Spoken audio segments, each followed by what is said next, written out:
Muy buenos días. Hoy es 21 de mayo, si no estoy equivocado, si no me levanté mal. Es aniversario del nacimiento del general Lázaro Cárdenas.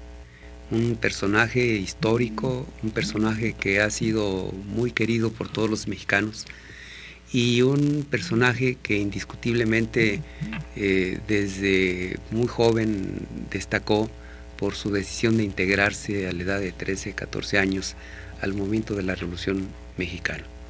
Él fue gobernador de Michoacán, como todos lo saben, y presidente también de la República a muy temprana edad. Así que muy joven terminó su ejercicio constitucional y independientemente de buscar otras cosas, continuó en el servicio social prestando auxilio en permanentemente al país. A él le decían, irónicamente le decían con el mote de la Esfinge, quienes no lo conocían, y ese mote era porque nunca hizo una crítica de ninguno de los gobiernos que le sucedieron, se mantuvo al margen de esos gobiernos, emitiendo sus opiniones muy rara vez y exclusivamente cuando era realmente necesario. Así que es un año más del nacimiento del general Lázaro Cárdenas, a quien recordamos con mucho cariño. Y precisamente esa introducción nos lleva a ver o a analizar lo que está en el centro del poder mexicano, es decir, los tres poderes que constituyen la República Mexicana, los Estados Unidos mexicanos, que como todos saben es el poder ejecutivo, el poder legislativo y el poder judicial. Y estos tres poderes deben de tener constitucionalmente una independencia de uno de otro, de tal manera que en esos tres poderes, desde la etapa del generalísimo Morelos, pues hubiera un equilibrio y hubiera en ese equilibrio la determinación soberana de cómo continuar y cómo gobernar el país. Pero desde mi punto de vista, no es así, ¿no? Es decir, no hay un verdadero poder, creo que hay un verdadero poder único actualmente, y ese poder no reside precisamente en los tres poderes que lo marca nuestra Carta Magna, sino dependen del poder económico. Ha habido una transición de esta situación de un poder político que ordenaba, que manejaba en equilibrio, y hoy este poder político, desde mi punto de vista, está subordinado a los intereses económicos del grupo más poderoso. Bueno, pues ahí podemos ligar el caso de Ernesto Cordero, ¿no? Un funcionario que fue secretario de Hacienda en su momento y que llegó al colmo de decir que con 6,000 pesos una familia clase media podía vivir perfectamente con un ingreso solamente de 6,000 pesos al mes. Estos servicios a la estabilidad económica le redituaron después, desde la óptica, claro, ideológica que él maneja, le redituaron la coordinación del Senado, tener que hacer este tipo de labores para poder generar una percepción surrealista de la economía mexicana, sobre todo en el ámbito microeconómico, y que ahora pues nos queda bien claro que en este país puedes ser senador, puedes ser funcionario, puedes decir que con 6,000 pesos alcanza para que todo el mundo viva bien, puedes incluso cometer un delito porque gozas de fuero constitucional, pero no puedes brincar los escalones que marca la pirámide partidocrática. En esta ocasión, 24 de los 38 senadores panistas le acababan de refrendar su respaldo a Ernesto Cordero en un desafío flagrante a la autoridad del presidente nacional del PAN, el señor Madero. Entonces, en un acto de buscar hegemonizar las huestes en el Senado panista, lo remueven de la coordinación de los senadores del PAN. Esto pues nos da ese mensaje, ¿no? Puedes hacer prácticamente lo que sea, excepto pelearte o contravenir las órdenes superiores en un régimen partidocrático. Pero aquí la gravedad, pues, es que el principio constitucional se deja a un lado. Es decir, podrán ellos tener pleitos, dificultades, o se amarán mucho entre ellos, pero lo que está pasando aquí es que el Estado está en medio de esos pleitos. Sí, claro.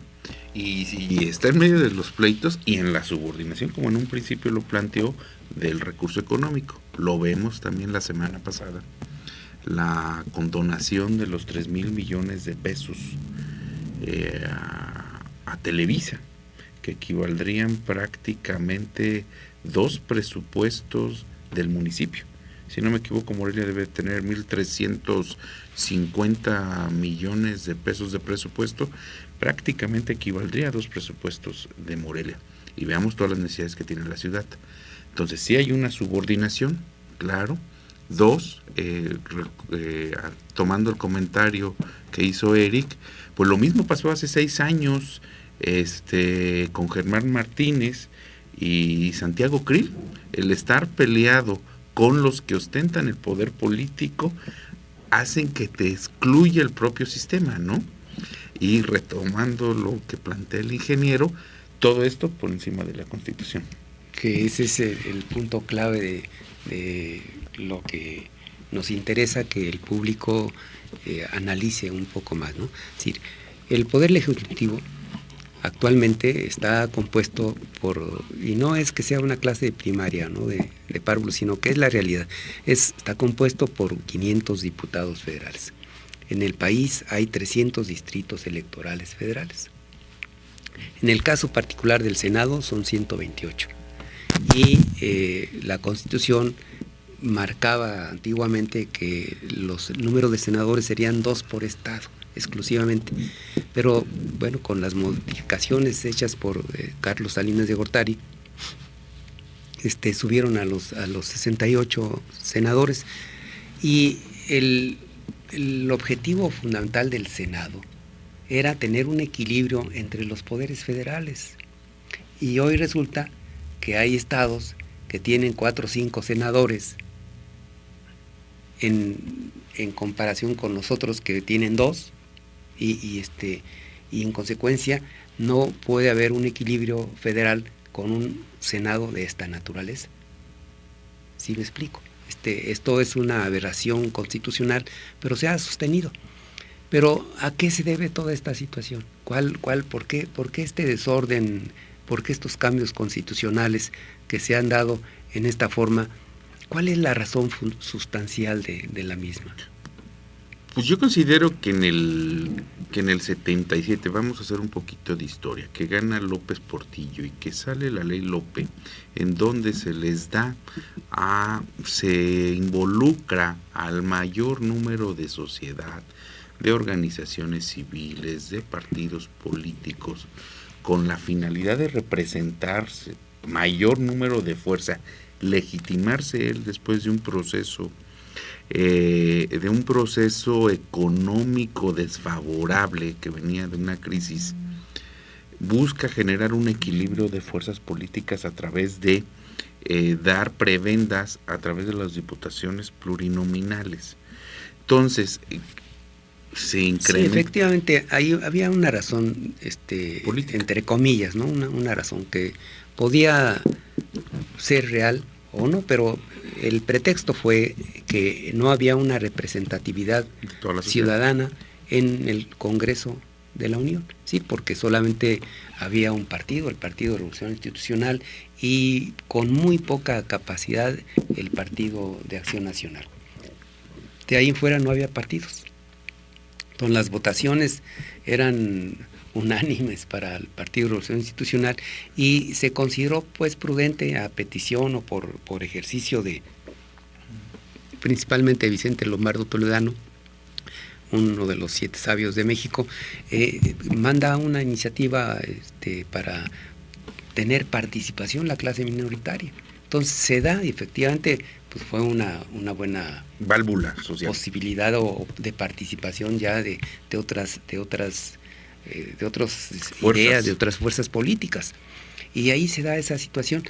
Pero en el caso actual, pues ya en donde existe una serie de partidos que cada día son más numerosos, con registro, sin registro, movimientos, etcétera, ya no se ve esa necesidad, y por el contrario se ve la necesidad de regresar a los 300 diputados de regresar a los 68, 64 senadores y evitar un gasto enorme que se da en ambas cámaras de diputados y que además ha impactado en las legislaturas de los estados, como en el caso de Michoacán, que tenemos actualmente 40 diputaciones contra un número mucho menor de distritos estatales que debieran estar representados. Sí, bueno, Michoacán está sobre representado en el Senado, tenemos 6 senadores actualmente, que todavía, bueno, para 128 tener 6 es una enormidad, para la población que tenemos en Michoacán también es una enormidad y todavía no se ven los resultados de estos 6 personajes de la vida política que están cobrando en el Senado para las actividades. Ni se han visto ni se verán, es decir, es que no se puede, es decir, el control es férreo y ni se han visto ni se van a ver.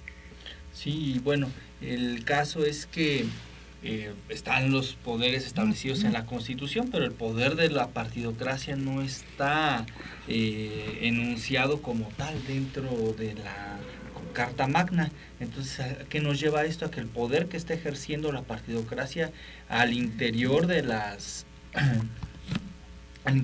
cámaras, al interior de los 3 poderes, no es un poder establecido legalmente, es un poder de facto, es decir, un poder fáctico. Es un poder fáctico más que mantiene el control de la participación ciudadana y regula a su arbitrio y poniendo, por supuesto, los intereses de la nación en la charola de quienes requieran realizar alguna operación financiera, algún mecanismo de control social, etcétera, en unas mesas sumamente reducidas. Yo creo que es muy delicado lo que está implicando el hecho de que se remueva un coordinador por el simple hecho de que le cae mal, sí, exactamente, de que le cae mal independientemente de la trayectoria de don Ernesto, o que traen pleitos personales, no debió de haberse removido de esa manera. Y son pleitos personales que van y se reflejan en la vida política del país en una situación de gravedad como la que estamos atravesando. Sí, y la otra que vemos que la mayoría de los actores políticos que representan los intereses de esta partidocracia, todos ellos han tenido una vigencia mayor y superior a los 20 años. Vemos a Jesús Ortega, Zambrano, Manlio Fabio Beltrones, díganme un nombre de quien nos gusta. Ellos han estado representados en este juego de poder y desafortunadamente en la descomposición que tiene este país. Y hemos llegado al extremo de que en la Cámara de Diputados y en la de Senadores hemos tenido personajes sui generis, un luchador, un cachondo que, bueno, pues él tendrá plena libertad de hacer con su cuerpo lo que quiera, de desfigurarse, de desnudarse, pero que con la calidad de representante de la soberanía nacional que son, ese es el significado real de los diputados federales, es un representante de la soberanía nacional, llegar a una cabina de televisión, a un estudio de televisión y en calzoncillos, ahí esa carne, esa voluminosa cantidad de kilogramos de carne ahí en un colchón vacilando con una vedette, a mí me parece una situación deleznable, porque si él fuera como individuo particular, bueno, pues que haga lo que quiera, ¿no? Lo que se le pegue la gana y lo que su voluntad desee o pueda, pero como representante de la nación es ridículo, es denigrar a todo un poder.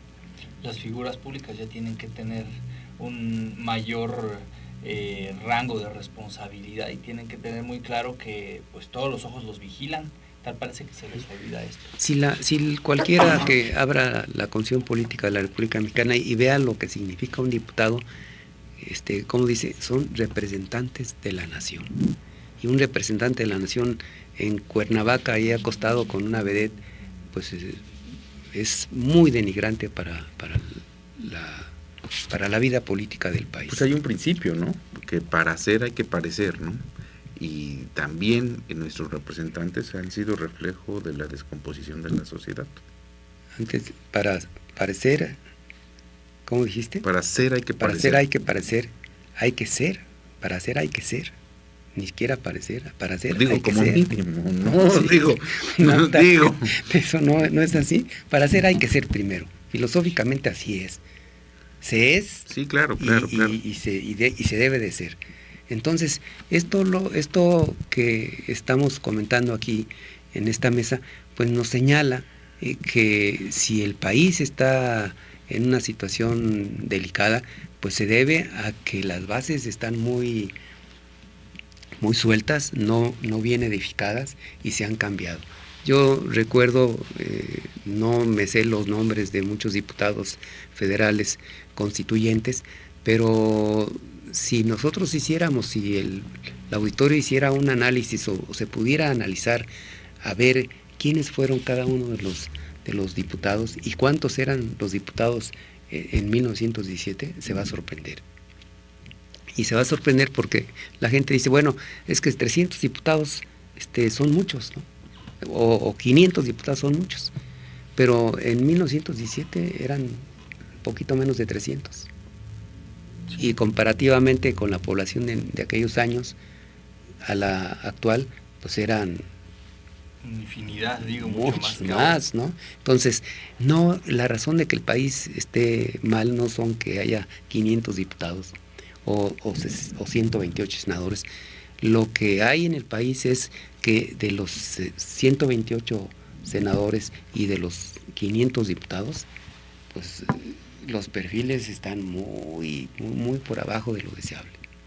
Sí, y adicional a esto, la eficiencia en el trabajo legislativa, ¿no? O sea, abundando a los perfiles, alguien que no tiene el perfil, pues difícilmente va a ser eficiente. En la semana escuché una entrevista que le hicieron a Kawashi, y donde por el escándalo, el boxeador, empresario y prácticamente un vedette político, en donde él... Y no hablemos del niño verde, o bueno, no, ya bueno, entraremos con el niño verde. Pues ya ni niñito verde, ya está entrando a la edad de plenitud, ¿no? Kawashi comentaba, que no tuve la oportunidad de checarlo, pero que él había sido el legislador en el periodo anterior que más iniciativas de ley presentó. Me quedé pensando, primero, ¿qué calidad de leyes presentó? Iniciativas. Segunda, ¿cuántas pasaron a un pleno? ¿Cuántas fueron aprobadas? Y ya no pregunto si eran pertinentes o no, porque doy por supuesto que sí. Entonces, hay muchos que están... Pero aún así, te interrumpo, aún así hay iniciativas que pueden ser rechazadas, pero que han sido rechazadas, pero no porque sean malas, sino porque no conviene a los intereses de quienes gobiernan.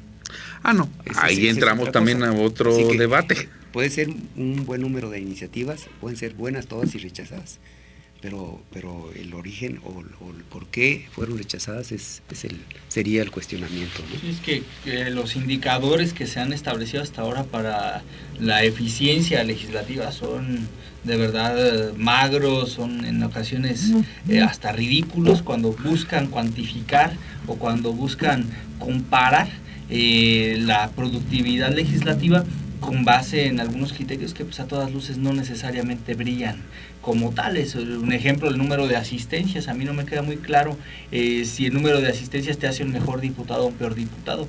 Lo que sí es que mínimamente todos deberían de tener el 100% de asistencias, pero esto no da ninguna comparación. Ya ha caído en el absurdo, ingeniero, licenciado, de que se están generando premios al mejor munícipe, premios al mejor diputado, pero premios que uno compra pagando con 13, 15 mil pesos el reconocimiento, sin que hasta la fecha se conozcan los indicadores que permitieron a esta organización que entrega tales reconocimientos conocer cuáles fueron los criterios. Me recuerda mucho a los premios iberoamericanos a la calidad educativa que ganaban algunos académicos en el cuatrienio pasado y que pues, a todas luces tampoco tenían ningún sustento. Sí, pues son los diplomas de las academias que había muy famosas de taquigrafía, un diploma, te decían es taquígrafa o mecanógrafa, y te daban un diploma, pero esas academias pulularon por todo el país,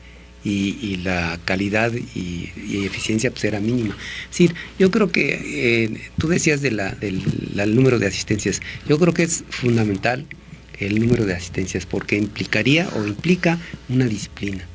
Y si alguien no tiene una disciplina para cumplir con una función que obliga, pues imagínate los resultados de los trabajos. Pero es prerequisito, o sea, en la escuela, en la primaria, a los alumnos no se les evalúa por las asistencias, simplemente si no tienes asistencias, no tienes derecho ni a llamarte alumno, estás dado de baja. Pero hablo yo de aquí, de una persona que tiene una disciplina y que tiene que atender un compromiso. No, y la segunda, te permite, si estás ahí, por lo menos tener conocimiento de todos los asuntos relevantes que pasan en la Cámara, ¿no? Sí, claro, o sea, yo no estoy en contra de que se les pase asistencia, todo lo contrario, pero no puedes evaluarlos con las puras asistencias. Las asistencias son prerequisitos. Por eso, pero habría que partir de que mínimamente están 500 sentados y que el que no está ya fue sancionado. Es que es la cultura se entiende, del menor esfuerzo, pero están recorriendo sus distritos. Ahora resulta que el diputado que tiene 100% de asistencia le tenemos que dar un aplauso. No, señores, para eso se les paga. Sí, efectivamente, no es aquí yo puse el desorden nada más como una... No está bien para llegar más al fondo, ¿no? Aclaración de que las asistencias son importantes, es decir, porque es el compromiso de un diputado, y se entiende. Bueno, yo no puedo, yo fui diputado federal, yo no estuve en todas, pero estaba yo pendiente de las cosas que hacían, es decir, hay con mucha frecuencia. Y para distracción hay mucho rollo en la Cámara de Diputados, y en los momentos claves empiezan a retrasar las decisiones, empiezan a prolongar las sesiones, y ya a las 2, 3 de la mañana viene la aprobación, es decir, y eso son trucos legislativos que hacen que esté uno ahí en ese momento, sí, muchas horas aplastado en la curul, sin hacer absolutamente nada, porque en cualquier momento puede venir la determinación. Y son estrategias que siguen, me parece facciosas, me parece de mafiosas, más que facciosas, mafiosas, y que nos han llevado a un ritmo de desprestigio, o no, a un ritmo de trabajo que desprestigia a uno de los poderes. El reloj legislativo. Pero hay otro de regreso, o sea, las asistencias. El que el diputado llegue, que no llegue con traje de luchador a la Cámara, que el legislador no se quede dormido durante las sesiones, no me parecen indicadores de eficiencia legislativa, me parecen prerequisitos del ejercicio de la representación popular. Estoy totalmente de acuerdo que todos esos personajes pintorescos y que deben de pasar al sanitario de la historia legislativa de nuestro país son antiejemplos, pero... Y ahorita que acabas de hablar de desperdicios, de sanitarios, hay que recordar que en la propia Cámara de Diputados, cuando menos ha habido gente que ha repetido 3, 4, 5 veces, en la Cámara de Senadores igualmente. Por ejemplo, ahí está un líder petrolero de Shams, en la Cámara de Diputados, no sé ahora dónde esté, pero ha habido con mucha frecuencia la presencia de Víctor Flores, que es el líder de los ferrocarrileros, pero que además en su historial personal, en su historial policíaco, no político, tiene, como decían en el antiguo oeste, ¿no? En la cacha de sus pistolas había varias muescas de gente que había sido asesinada, y que todos los indicios en el momento lo acusaban a él como el autor intelectual o directamente como el personaje, ¿no? Aquí hay un problema en donde los diputados primero son diputados de partido. Entonces son escogidos por la ciudadanía, por un distrito, por una situación muy particular de una región. Los diputados no regresan. No generan información, la ciudadanía no los evalúa, el ciudadano de partido no tiene interés particular sobre los intereses que le sucede a su distrito. De hecho, varias de las quejas que tienen los ciudadanos es que muchas veces no conocen a sus diputados, no regresan, sí, pero sobre todo no llevan el sentir bueno, que puede tener la comunidad. Y eso se da con los diputados directamente electos, pero con los y que están en un proceso chapulín, que todavía no terminan un periodo y ya están buscando el siguiente. Sí, y esos son los de mayoría. Estamos hablando del poder legislativo y casi nos concretamos al poder, a la Cámara de Diputados Federal, pero recordemos que son dos instancias las que conforman este poder, y son los senadores, que están en la misma consideración, es decir, con mucha frecuencia también dejan la posición por la cual fueron electos y van a tomar una posición administrativa cercana al gobierno de la República, que está bien, ¿no? Es decir, es una determinación personal porque para eso están los suplentes. Claro. Pero nosotros debemos tener ya mucho cuidado en todo lo que pasa en el país. En el poder judicial no cantan mal las rancheras. En el poder judicial efectivamente el pleno de ministros son los que determinan quiénes configuran ese poder, pero ese poder está inducido, o esa determinación está inducida desde la presidencia de la República, y no ha habido presidente de México hasta este momento en que no haya escogido a sus ministros. Es decir, tiene el poder ejecutivo, tiene bajo como subordinados realmente al poder legislativo y al poder judicial. Y eso rompe con la estructura original que le da esencia a la República Mexicana. Y a mí me parece que esas cosas que están suscitándose actualmente son sumamente graves, porque no nos permite despegar, porque tenemos los compromisos con quien nos lleva a la Cámara de Diputados, a quien nos lleva a la Cámara de Senadores y a quien nos lleva al Poder Judicial. Entonces, en el Poder Judicial ha habido determinaciones totalmente equivocadas en perjuicio de la nación, y en la Cámara de Diputados no se diga, ahora con lo que tú mencionabas, con una autorización para condonar cerca de 3,000 y tantos millones de pesos por descuido de los propios, de quienes lo aprobaron, por descuido de quienes eran los deudores fundamentales, tratando de ayudar a los más fregados, pues ayudaron en mucho a los más grandes, poderosos económicos, ¿no?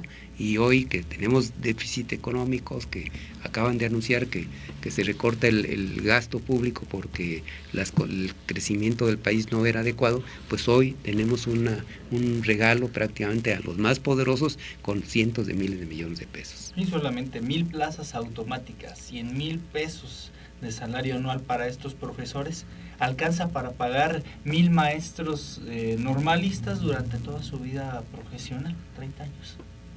Es de esa magnitud. No, por lo que acaba de pasar ahorita con Televisa, pues equivaldría a 5,800 casas, y lo comenté, sí. 2 presupuestos para la ciudad de Morelia. Le seguimos 30 alumnos por cada uno de estos 1,000 profesores, 30,000 alumnos al año, son 900,000 alumnos cursando un grado de primaria atendidos con este monto de... Y bajo esas consideraciones, cuando hay manifestaciones de jóvenes como los de la Normal, ¿cómo podemos decirles que están equivocados, no? ¿Cómo podemos castigarlos? ¿Cómo podemos disminuir sus condiciones de vida en las casas de estudiantes, en las casas, en los internados? Que pues, yo tengo la fortuna de conocer a algunos y tienen una condición lamentable. ¿Cómo considerar que hay la obligación o la necesidad del gobierno de cerrar más escuelas, más internados? ¿Cómo no incrementar, bueno, pues, al sindicato oficial de trabajadores del magisterio le subieron el 4%, ¿no? Cuando el punto inflacionario del país va 8 o no sé cuántos, pero el caso es que cada día alcanza menos el salario para las reducciones para el trabajo, para el sustento de la gente. Nosotros tenemos municipios muy pobres, con problemas muy serios, necesitamos desarrollarnos, no lo podemos hacer por el dispendio económico. Entonces, ¿cómo podemos como gobierno federal, como gobierno estatal o como gobierno municipal decirle a la gente es que no tenemos dinero para hacer las cosas que se requieren? Pues creo que la demostración de todo lo que estamos hablando ahorita es que las decisiones las tiene en sus manos la partidocracia, y una partidocracia no necesariamente sirviendo al pueblo ni a una ideología que dicen propulsar, sino a intereses supra mexicanos. O sea, definitivamente no podemos hablar de que se esté pensando al 100%. Sin embargo, hay elementos de política social, hay algunos esfuerzos aislados, pero no hay esa gran visión de desarrollo para la nación.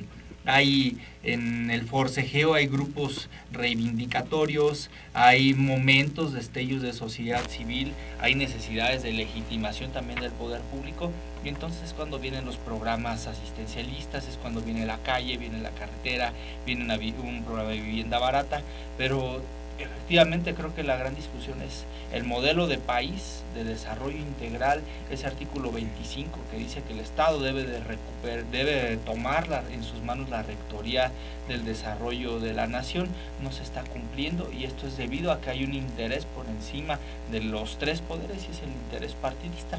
La pregunta es, ¿cómo rompemos esa partidocracia desde la sociedad civil cuando las candidaturas independientes están prácticamente controladas por los propios partidos? Yo considero... Queda un minuto nada más. Yo considero que... Y es un minuto porque allá me está haciendo señales Lupita que es un minuto. ¿No? Okay. Ya me robaron 30 segundos. Yo considero que el propio sistema tiene que cambiar porque el país no aguanta más. O sea, vemos problemas fuertes en Michoacán, Tamaulipas, Veracruz, Chihuahua, en donde la ciudadanía, existe un hartazgo, en donde la ciudadanía se está organizando, en donde el aparato productivo se ha desacelerado o ha migrado, al igual que la población. Entonces, si el sistema político no considera que es necesario un cambio, estamos al borde de algo que puede ser muy lamentable, yo creo que para todos los que en este país vivimos. Pues tiene que cambiar, y el cambio tiene que venir con una reforma del Estado donde exista voluntad de austeridad, donde se recorte el recurso en el ejercicio público, donde la Cámara de Diputados sea menor representada, sea redistrictada y tenga un menor número de... Pues yo no creo que sea esa una de las soluciones. Yo creo que si en 1900 había poquito menos de 300 diputados con esa población, hoy con todos los problemas y la extensión que tiene el país poblacionalmente, bueno, pues es decir, crecer menos del 100% no implica. Pero el tiempo ya se nos fue y quiero pedirle al público que nos escriba aquí a Cambio en el Debate para que nos dé sus observaciones, sus comentarios, y que esto nos ayude a tener una mejor información para todos ustedes. Así que pues los esperamos que nos escuchen y nos vean el próximo martes a la misma hora. Gracias. Muchísimas gracias y gracias a los que manejan aquí todo el control de los aparatos, a las chicas muy guapas, muy bonitas además.